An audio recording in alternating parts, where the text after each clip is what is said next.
Hi, welcome back to the League-Kempner House in Galveston, Texas. A few weeks ago, when we were getting concrete poured in the basement, I showed you a brief clip of activity going on that day upstairs on the first floor. Joe, along with our volunteers Heather and Pat, were clearing out the parlor and getting workstations set up to start some new projects. We've had an exceptionally hot summer where we weren't able to do much work, and a fall with a big emphasis on fundraising, but now we're under the gun to get some real work done and get it done fast. After almost a year of delay, McNatt Construction has called to say that they're ready to install our parlor windows. But unfortunately, we're not finished with the preparation of the sashes, and that's now holding up the window installation. So let's go back and revisit that day and see what was going on upstairs. What Pat's going to work on is I brought some little stripper brushes or glue brushes and some stripper and little tools. So she's going to dab stripper in our little detail and let it sit, and then we have this little, it's actually some kind of sculpting tool to try to scrape it out. Okay. And do I put this into anything? A little we'll have cap? to figure that out in a second. You know what? If we could get like an empty water bottle and just cut the top of it off, you can pour it at the bottom of It won't dissolve the water bottle? the stripper. I don't think it'll dissolve the plastic. I don't think it will I don't either. think it'll dissolve. That's why I was just thinking about something plastic. Yeah, I have some little. I have some little plastic cups. I have Yeah, some or little plastic something like cups. that. That Yeah. one's So we better. need to find some paper or something and put down. We can start here. I also have Testing and see. my plethora of, this is You like can cut this the plastic doctor's table. open and tape it down on the floor. We don't want it to drip on the floor, though, is the only thing. Yeah, did you bring that with Yeah, I brought that one. Oh, I laid it on the mantle. So we're using multi-tools. That's maybe not the best. This is a true paint scraper, but it makes a horrible screechy noise. And the thing is, if paint isn't loose, it actually takes a lot of force to get under it. But it is cleaner than stripper. Well, I'd certainly So if we rather get the scrape loose, off what we can. get the loose stuff off first, and then if it's really bad, we'll come back with the stripper. So this is what we will be doing today.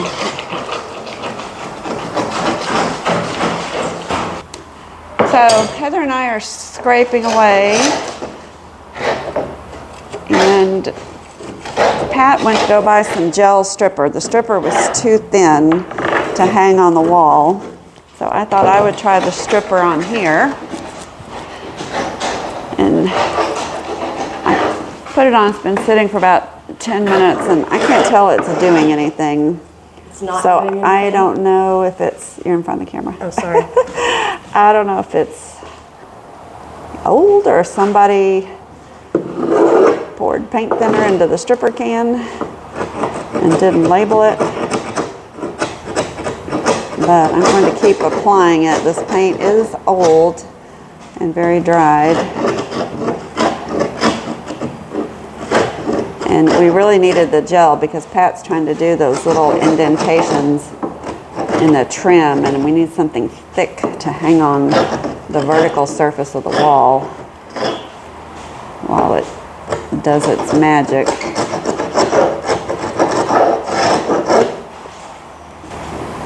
This is an arm workout. But we have 5 of these to do because they've got the 6th one over in the shop. Yeah, we're gonna need to get that one back, aren't we? Or just go over there and work on it. You can scrape upright, yeah. See what you can get off. Usually you put stripper on and things just bubble up and kind of come right off. But I've had certain paints that just seem to be impervious to stripper. Where's your phone? It's on the tripod filming. It's on the tripod filming. I've been replaced. Joe's been replaced. We're all replaceable. Don't ever get too full of yourself. Anybody can be replaced at any time. Oh, I learned that the hard way. Yeah, Enron. Well, you weren't replaced. They shut down. Yeah. They didn't replace you, they shut down. Yeah, they replaced everybody with nobody. Nobody. And my mic went dead, and with all the loud scraping and three women yakking and yakking and yakking, you really can't hear much and don't want to hear much of the rest of this video. It was just a lot of scraping and scraping and scraping, and the paint stripper did not work at all. It did not touch this old paint. I don't know what this old paint was made of, but what's stuck on there is really stuck on, and it is tough. So it was pretty brutal scraping. Joe eventually gave up and went on to another project that she's been wanting to do for a long time, but Heather and I stuck it out, and Pat was in working on her project. So we were able to get quite a bit done, but it was a much more exhaustive process than we thought it was going to be. Then miraculously, the mic started working again. And I don't know how stable the glass will be without it. I don't know how many diamond points or anything they have in it. So until we're ready to reglaze it, I would just leave that. Glaze it and then prime it? I don't know. You don't prime under the glazing. No, I was saying, are we going to glaze it and then prime? Probably, yeah. So today I just want to get the paint off, and then we'll figure out this, because that's a whole nother animal. Okay. Let me borrow that and see if this softened up. It didn't seem to do much. Pretty good. It's going to be hard to go through, I'll tell you that. My arm, I'm going to get myself right. My arm is cut. But this window is pretty well done, other than this little section here and what you've got down there. And then this side's done, and then we'll just have to... The thing you have to be careful of too is the stripper softens the wood, and you do gouge it. So you have to be very careful. Yeah, no, that stripper didn't do much of anything. It didn't do really much. No, this should just be coming right off. This stripper didn't do crap. Language, I'll have to flag you as unsuitable for children. Oh, the stripper does not do CREA. I don't know. We're a family channel. Sorry, I said a C. I do have a bleep noise that I put periodically when I do forget. And say an occasional swear word. Say Shooting darn. Okay. But crap is not one. All right. I wouldn't say crap. Oh, well, there you go. Although it was appropriate in the porta potty. It was, wasn't it? That porta potty was disgusting. I can't even believe you went in there to do that. You just really I did not have a choice. Oh, that was horrible. Those guys needed to bathroom. Oh my God, that was awful. Awful, awful, awful.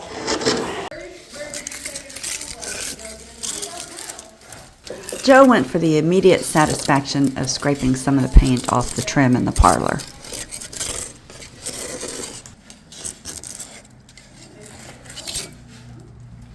If you looked real closely where the paint had been scraped, it seems like there's only 3, possibly 4 layers of paint, which is somewhat surprising for a house this age, but when you consider the fact that it only had 3 owners and that the last owner owned it for over 50 years and put no money into the maintenance, maybe it's not that surprising after all.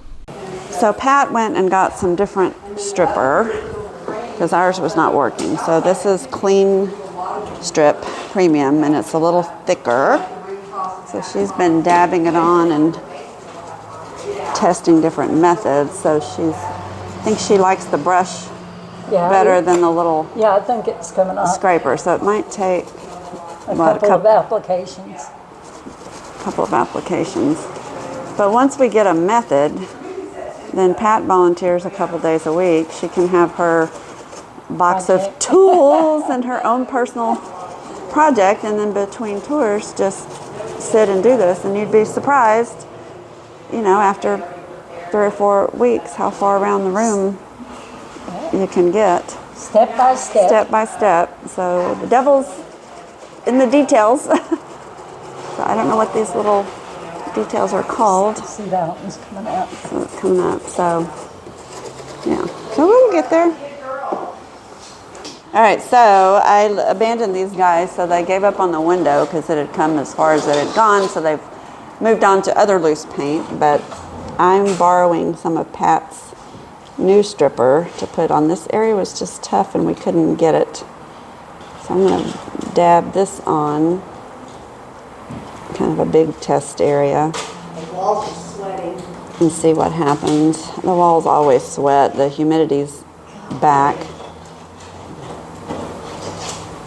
They'll really sweat after we get that freeze on Monday. Then it's going to get back up in the 60s, and so everything will be super cold, and water will literally be running down the walls. Yes. I think I'm gonna need a bigger brush. Our Jaws. That's our Jaws reference for those of you that are too young to have seen Jaws, but based on our demographics, that would not be anybody. So, well, they're almost through with the concrete. They had 3 wheelbarrows left, and they're using it to make little ramps on the sidewalk. That's awesome. It'll save me some digging of dirt, which I have to do today, so I can take a picture and send to the insurance company. Because my deadline is Monday, or our insurance is canceled, so I'm going to let this sit and go back out and fiddle with that. Okay. All right, I'm just going to let that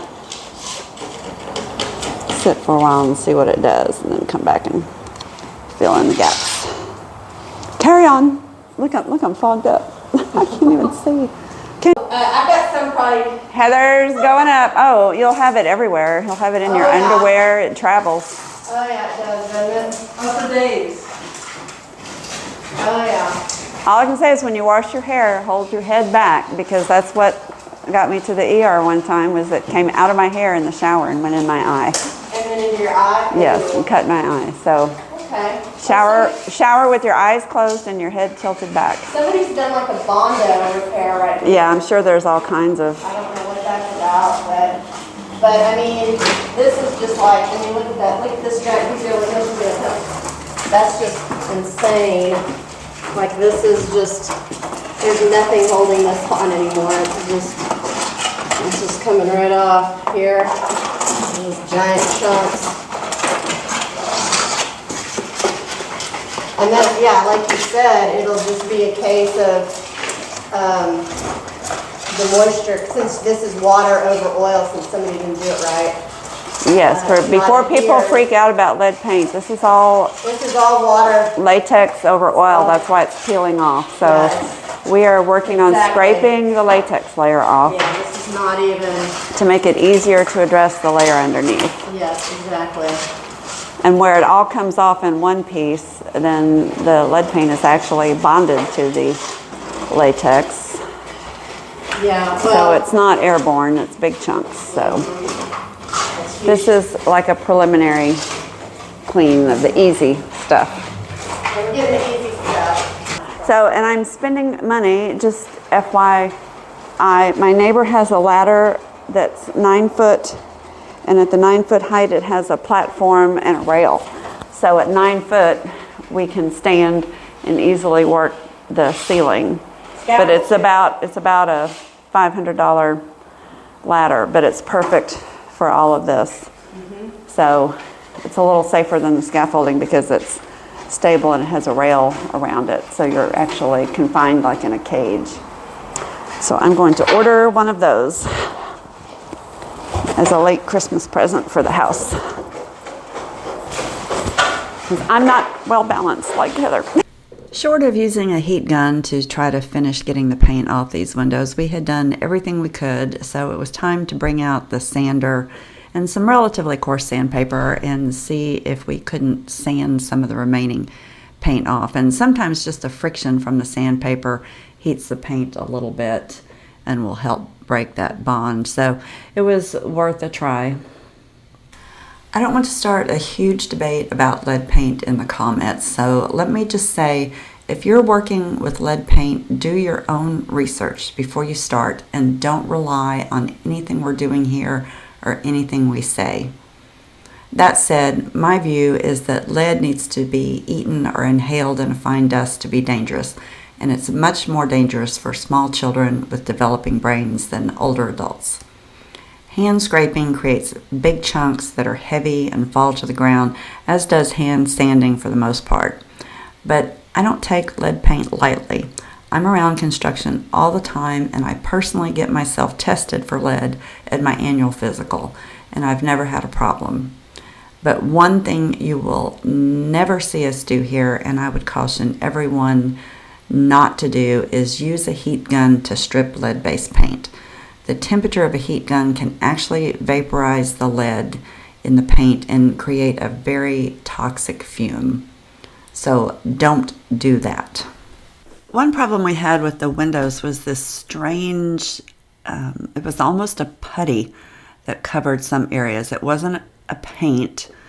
We thought it might be a primer, but it was thick and a really odd, almost sandy consistency. So it may have been part of an earlier repair, maybe part of an undercoating, I don't know. But we really struggled with getting that off, and we're not quite sure what it was. The sander helped a little bit, but later on I found a different scraper that seemed to work pretty well. We stopped periodically to clean up and pick up, and it may seem like we're bouncing around a little bit from window to wall and doing frivolous things, but the scraping is actually very hard, and you're bent over and it strains the back. So every once in a while we need to stop and do something where we can stand upright and walk around. It really helps prolong your ability to work, to change what you do and not do the same repetitive motion.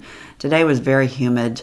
The walls were damp. You can see that moisture just running off, and sometimes that actually works to our advantage. It helps loosen the paint a little bit. We found that we scrape one day and things don't come off. You wait a couple of weeks, the weather changes, and you come back and you can scrape another area that it seems to help. So it's one reason we just kind of chip away, no pun intended, at this scraping process and do it when we have time. It's a lot to strip. This will be all volunteer labor, but if we do a little bit here and there, it's surprising how fast it gets done and how much we can accomplish.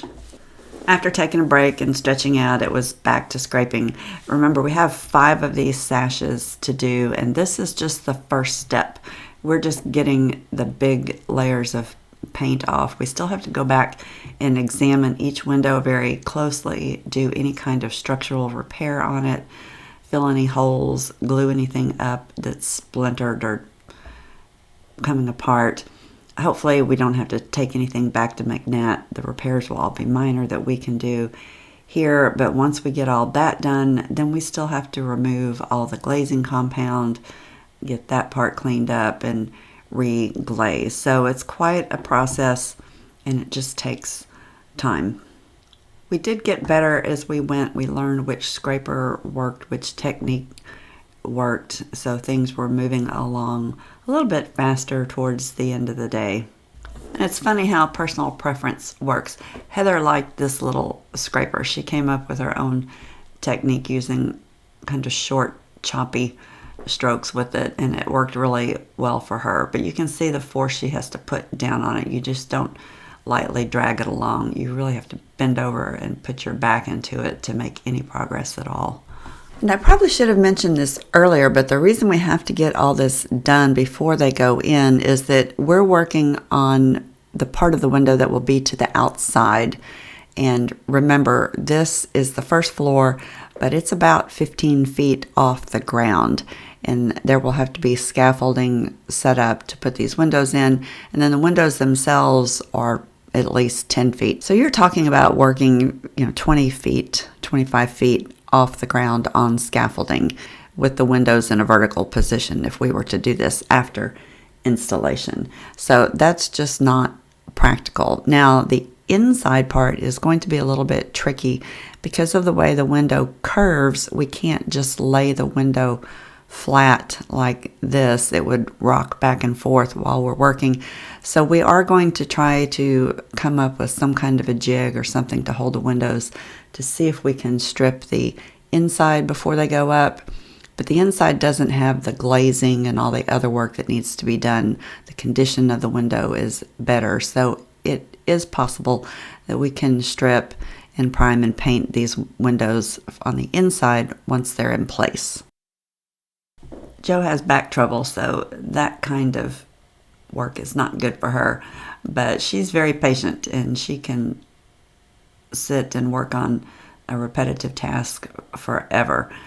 So she was very satisfied working on the paint removal on the trim.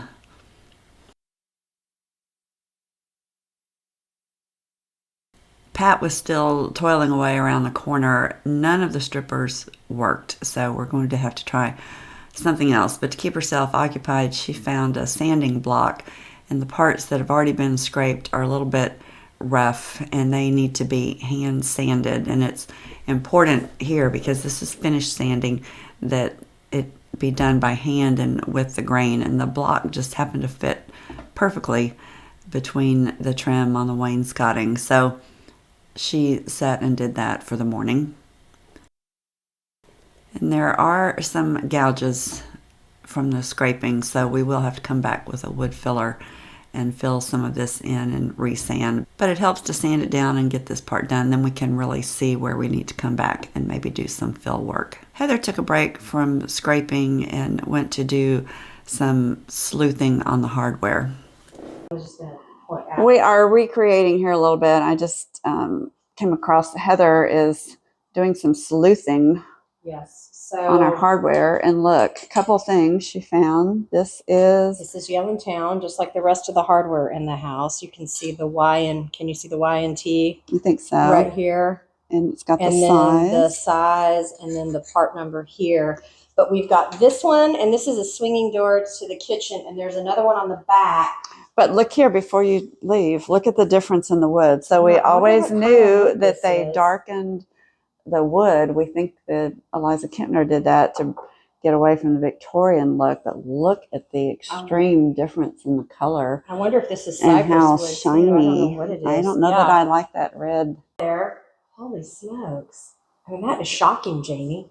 I don't know what I think about that either. I don't. Like this dark I like color. the dark a lot too. better. I like being able to see grain more, but I like the brown undertone and not this super orangey red undertone. That is weird. Do you think this was original? Yes, yes. Look at it. That's never been messed with. This has never probably been removed. No, they just stained around it. You can feel where it seeped underneath. You know what this greeny is? That's the polish. Mm-hmm. That's like the brass. That's the brass cleaner buildup. So, it's all in the screw heads. That's all the brass cleaner. Yeah, but this is just pristine. It is, isn't it? Ugh. Who would have thought? Who'd have thought? I mean, I would have never I don't know. dreamed. You know me. As soon as I opened that up, I was like, "Oh my god, that was not what I was expecting." And I've just been like almost rabid about, putting everything back original, and then I see that color and go, maybe not. I don't know about that. Yeah, I know. Maybe not.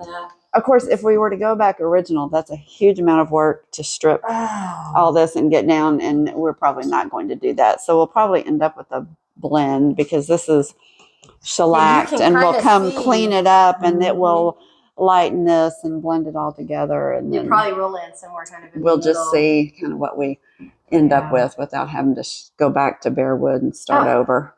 So what do you really think? That's so bad. That's I know, right? startling. What's that supposed You know to what's be? the orangutan hair. I don't know. It's not a... But see, we've got another interesting thing that's happened here. So apparently, see, this is not really, is that the same plate? Yeah. I think So so. see, so they had a plate here, but prior to that, there was something else, and then they filled this hole up, as you can see, with that. And then on the back, there was one of the ovals, which is the Salem pattern. But then they covered over it with this. But these were stolen. So we need either just to get a couple of these, or we need to get a knob and a plate And find that. and So repair. I don't know if you realize, but I was checking through video to see what went on last year. And when we unboxed the stuff you found, that was almost exactly a year ago. I know it was. So we went through this a year ago. Heather has been working hard on the spreadsheet to identify what's still missing and try again to make a sweep across the country and I mean, and see what we can get part of it was that the guy that was the head of the Antique Doorknobs of America, who had helped us originally with the spreadsheet and helped us identify all the hardware, he had passed away. Yeah, so that was and that sad. was Paul, and so it was really hard. And then I just kind of had to get going, and we were doing other things, and so I felt like I needed to redo the spreadsheet and get refocused on.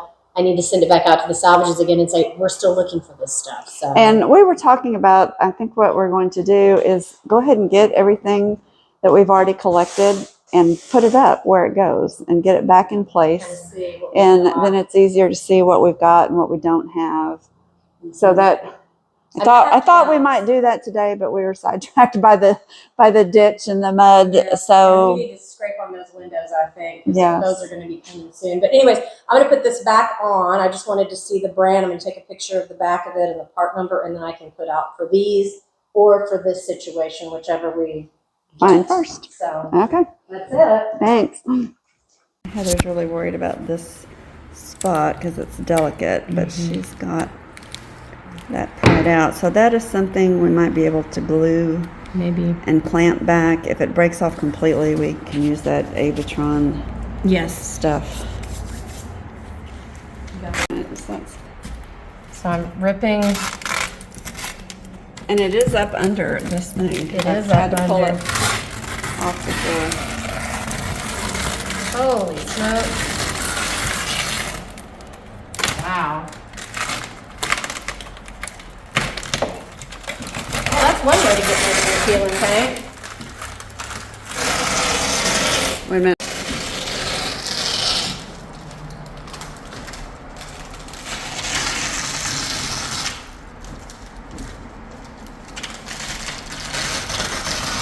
That's very satisfying. This is extremely satisfying. Might need to bring We me need the ladder. Yeah, so bring we me the can ladder keep over going. here so I can keep trucking. Where's the ladder? Right there.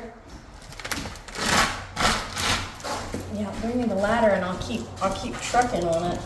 Is this is fabric here though? No, this is all plaster under here. Oh my gosh, look at that. What is that? Oh, it's just plaster. Yeah. It's plaster. It's in right good behind shape. it. It's nice. It's nice. Feel it. It's beautiful. Perfect.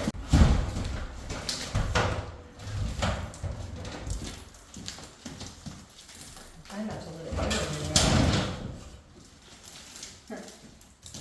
Here you go. I'm gonna hand you this. I was gonna hold it. There you go. It's like a choreographed dance. It is. I'm trying not to let it go everywhere. Oh, because we don't want to mess up the floor. Oh, I know, it'd be terrible. It's just more for us to squeeze. We're trying to save us labor. But look, it's just peeling off on sheets off of it.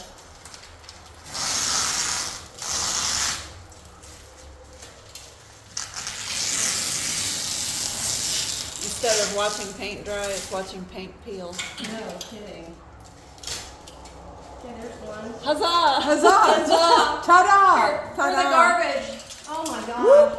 Whatever.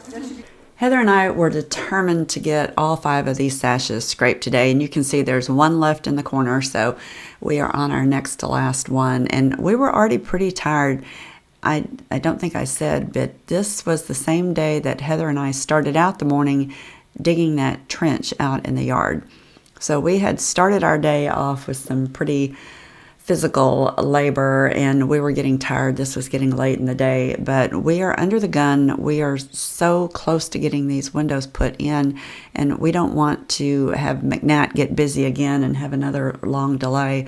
So we were committed to getting all these windows scraped and sanded so that we can move on to the next step in the process. So we just continued on. So with this one done and then a little bit of cleanup of our workstation, it was time to put the last window up. So all in all, we had a great day today. But it was about to get a whole lot better. I've got a secret. I have a surprise for Janie. She doesn't know. We're about to go home for the day, and she forgot. We forgot to go through the mail. I picked up the mail. What? It was wet. Well, it was wet.